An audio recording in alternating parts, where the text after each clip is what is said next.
or maintain sobriety has experienced that journey from kind of broken to whole or from despair to repair, and understands that discomfort is sort of the price to a better life, and pain is a catalyst to growth, and everything you want is on the other side of hard, and discipline is freedom, and all these kind of tropes that we hear about. And that's certainly a huge part of the comfort crisis, aspect of the work that you've done. This idea that life improves in lockstep with your willingness to invite hardship into your life. Yeah. I mean, I do think the story of a lot of improvement and improving your life in the context of today is that you often have to go through short-term discomfort to get a long-term benefit. So in the comfort crisis, I talk about how as the world has become more and more comfortable, we've lost a lot of the things that kept us healthy, that kept us happy. And humans evolved, I think, to do the next easiest, most comfortable thing. And that's because that made sense for all of time, because we evolved in these environments that were uncomfortable. They were hard. And so if you were the type of person who, I'm not going to move any more than I have to. When I have this food, I'm going to eat a little more than I need.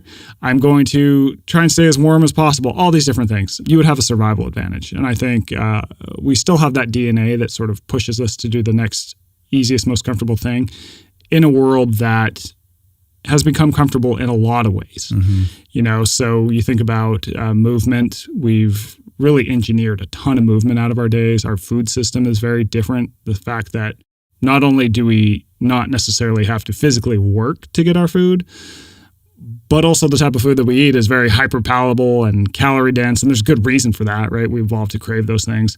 We spend 93% of our time indoors, which humans evolved outside. We were outdoorsy in the sense that we lived outside. And I think that removing us from that has had some mental health repercussions.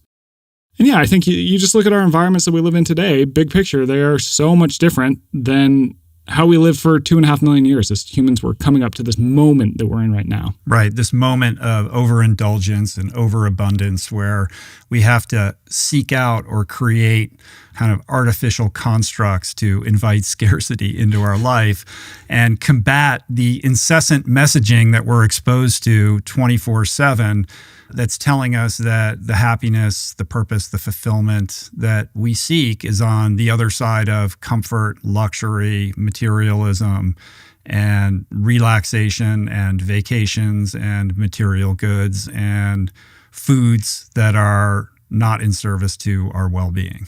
Yeah, and I really liked how you said we kind of have to construct these things that keep us healthy. I mean, that's absolutely true. I mean, consider exercise.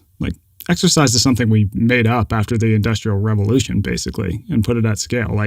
It has never made sense to move for the sake of moving for all of time. But now it's okay, we engineer movement out of our days. We realize, hey, these people who sit most, they seem to get more sick than people who still move a lot. So maybe we should make something up that gets the people who are inactive to be active.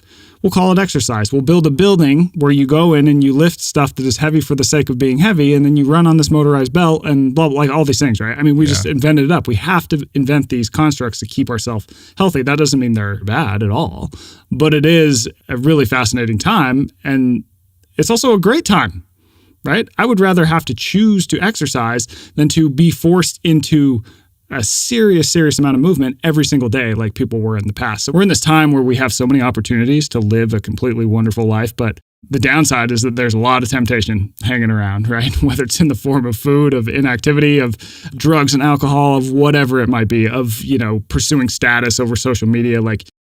There's a lot of things that can get us in trouble at the same time. Almost every